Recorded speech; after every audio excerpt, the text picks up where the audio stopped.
আসসালামু আলাইকুম রহমতুল্লাহ। আলহামদুলিল্লাহ রহমতে ভালো আছি এবং পাখিগুলো খুব ভালো আছে, সুস্থ আছে। তো আমরা অনেক দিন পর আবার ভিডিও করতেছি।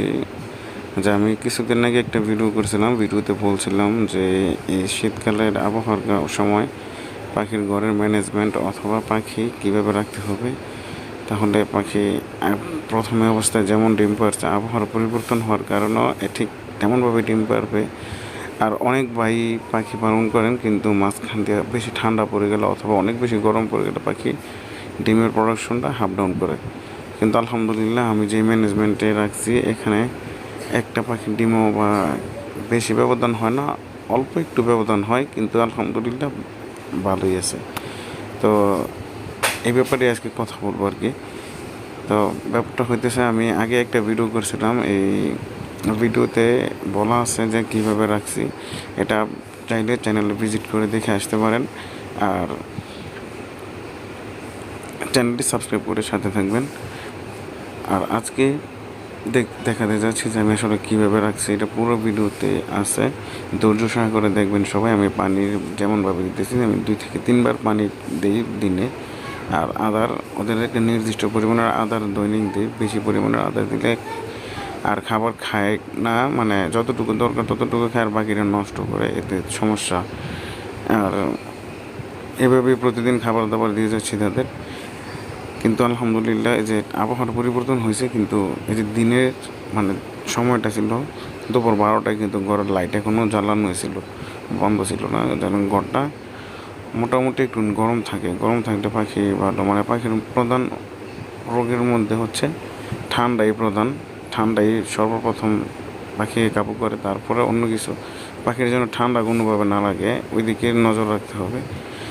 আর পাখির ঠান্ডা লাগলেই সমস্যা, মানে এটা আমার অভিজ্ঞতা, বাস্তব অভিজ্ঞতা, এটা কোনো মানে কোথাও থেকে নেওয়া না।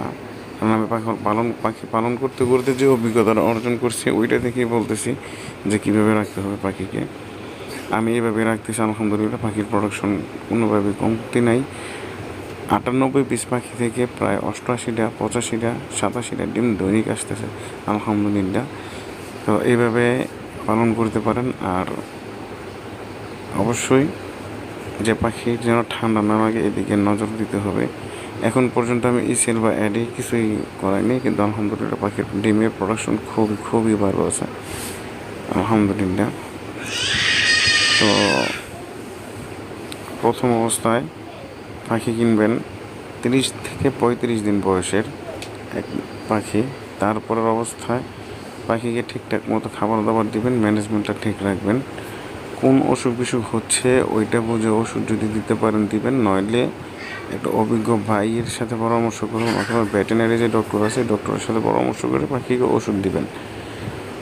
আর দ্বিতীয়ত হচ্ছে পাখির যে ঘরের যে ব্যাপারটা, এই ঘরের ম্যানেজমেন্টটা ঠিক রাখবেন। পাখির দৈনিক চাহিদা মতো যতটুকু খাবার ততটুকু পরিমাণের খাবার তাদের দৈনিক দিয়ে যাবেন। আর বাড়তি কোনো ওষুধ বা কোনো কিছু দিবেন না, যেন পাখি সুস্থ থাকে, তাহলে পাখি সমস্যা হতে পারে।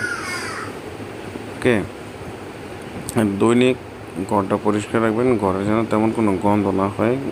ঘর যদি পরিষ্কার থাকে, তাহলে আলহামদুলিল্লাহ পাখির কোনো ক্ষতি হবে না ইনশাল্লাহ, আশা করি, যেমনটা আমি দেখতেছি আর কি। আর আমার কিছু পাখি খাঁচার ভিতর থেকে বের হয়ে যায়, এটা ছিল কবুতরের খাঁচা থেকে আমি পাখি পালন করা যায় এমনভাবে তৈরি করছিলাম। তো সকালে দেখবেন ভিডিওটা আরও আছে চ্যানেলে। ধন্যবাদ। আসসালামু আলাইকুম।